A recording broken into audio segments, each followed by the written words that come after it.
Sudah klik video ini, jangan lupa tekan tombol like, tekan subscribe, dan nyalakan tombol notifikasinya. Selamat menonton. Halo teman Meja Edi Channel.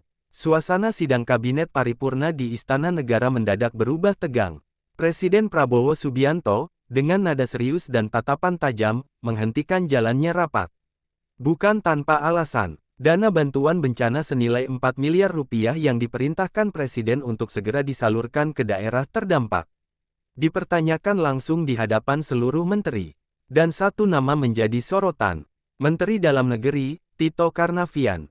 Latar belakang kejadian, sidang Kabinet Paripurna digelar di Istana Negara, Jakarta, pada Senin, tanggal 15 Desember tahun 2025. Semua menteri dan wakil menteri Kabinet Merah Putih hadir. Agenda rapat sejatinya berjalan normal.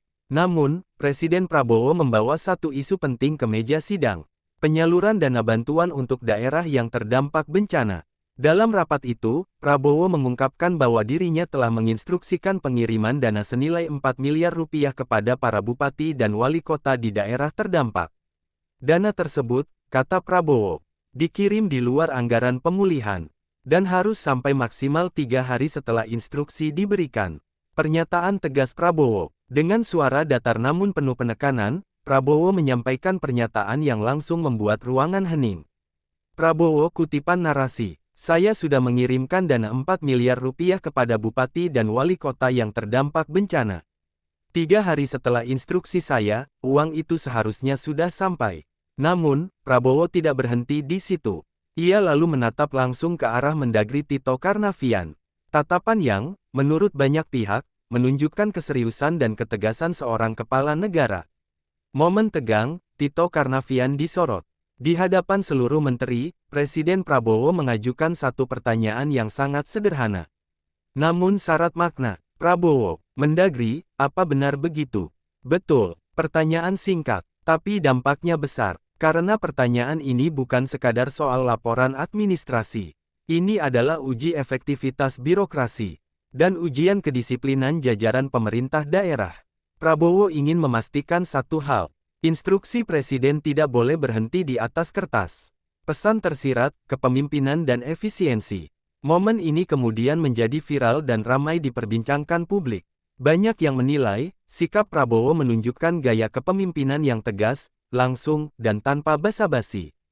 Dalam situasi bencana, yang dibutuhkan bukan rapat panjang, bukan laporan berlapis, melainkan kecepatan dan ketepatan. Prabowo ingin memastikan bahwa dana negara benar-benar sampai ke rakyat, tidak terhambat birokrasi, tidak tersendat di tengah jalan, dan pesan ini tidak hanya ditujukan kepada Mendagri, tetapi kepada seluruh jajaran pemerintahan pusat hingga daerah. Reaksi publik dan makna politik. Narator, di media sosial, potongan video ini langsung menuai beragam reaksi. Sebagian warganet memuji, inilah pemimpin yang kita butuhkan, tegas dan tidak kompromi. Sebagian lainnya menilai, ini sinyal keras agar pejabat bekerja cepat, bukan sekadar laporan. Pengamat politik melihat momen ini sebagai penegasan awal arah pemerintahan Prabowo. Fokus pada efisiensi, kontrol langsung, tanggung jawab yang jelas. Tidak ada ruang untuk alasan ketika menyangkut keselamatan dan penderitaan rakyat. Mengapa dana bencana jadi isu krusial? Dana bantuan bencana bukan sekadar angka di atas kertas. Bukan pula sekadar laporan keuangan di meja rapat. Di balik dana itu, ada rumah yang roboh, ada jalan yang terputus, ada keluarga yang kehilangan segalanya. Ketika Presiden menekankan bahwa dana 4 miliar rupiah harus sampai maksimal 3 hari. Itu bukan target politis, melainkan batas kemanusiaan. Karena bagi korban bencana, setiap jam keterlambatan berarti bantuan logistik tertunda, pelayanan darurat terganggu, dan penderitaan yang semakin panjang. Peran Mendagri dalam rantai komando. Sebagai Menteri Dalam Negeri, Tito Karnavian memegang peran strategis. Mendagri adalah penghubung utama antara pemerintah pusat dan pemerintah daerah. Apapun kebijakan Presiden, jalur akhirnya selalu bermuara ke Kemendagri. Ketika Prabowo melontarkan pertanyaan langsung, itu bukan serangan personal, itu adalah pengingat posisi dan tanggung jawab. Pesannya jelas, jangan sampai kepala daerah lambat bergerak. Jangan sampai dana tersendat di level administrasi. Jangan sampai rakyat jadi korban kelalaian sistem.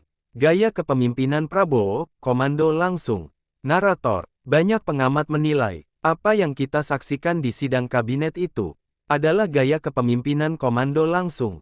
Prabowo tidak menunggu laporan tertulis, tidak menunggu rapat lanjutan, tidak menunggu klarifikasi berjenjang. Ia bertanya langsung, ia memastikan langsung, ia menekan langsung. Gaya ini sering disebut cepat, tegas, minim kompromi, namun sekaligus menuntut loyalitas, kedisiplinan, dan kecepatan kerja. Dampak psikologis di dalam kabinet.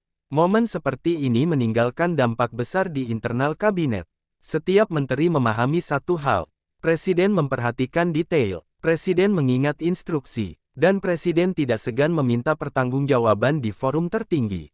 Bagi sebagian pejabat, ini menjadi peringatan keras. Bagi yang lain, ini menjadi pemacu semangat. Karena di bawah kepemimpinan seperti ini, tidak ada ruang untuk bekerja setengah-setengah.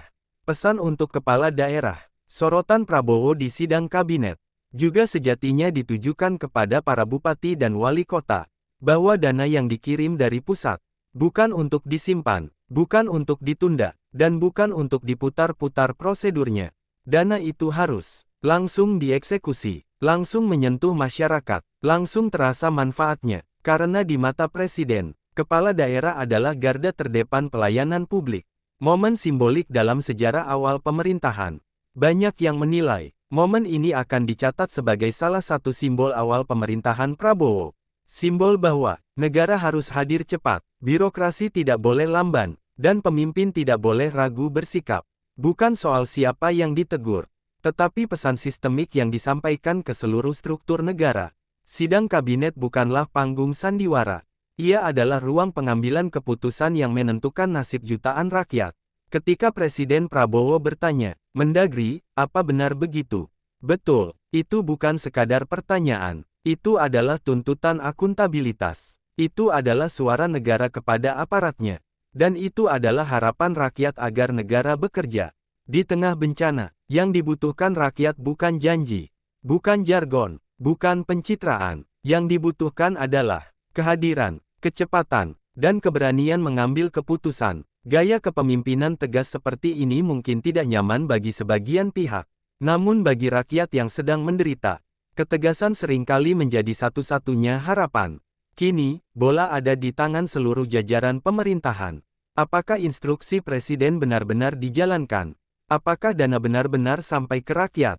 Atau justru kembali terjebak dalam labirin birokrasi? Waktu yang akan menjawab, dan rakyat akan menilai. Sekarang kami ingin mendengar pendapat kalian. Apakah gaya kepemimpinan Prabowo seperti ini yang Indonesia butuhkan? Ataukah seharusnya ada pendekatan yang lebih lunak? Tulis opini kalian di kolom komentar. Jangan lupa like, subscribe, dan bagikan video ini agar diskusi ini semakin luas. Karena demokrasi bukan hanya soal memilih pemimpin, tetapi juga mengawasi bagaimana kekuasaan dijalankan. SEGMENT 6 penutup Strong CLOSING. Narator, sidang kabinet hari itu mungkin hanya berlangsung beberapa jam. Namun pesan Presiden Prabowo terdengar sangat panjang gaungnya, bahwa di era pemerintahannya, instruksi harus dijalankan, dana harus sampai, dan rakyat harus menjadi prioritas utama. Pertanyaannya sekarang, apakah seluruh jajaran pemerintah siap mengikuti ritme kepemimpinan seperti ini?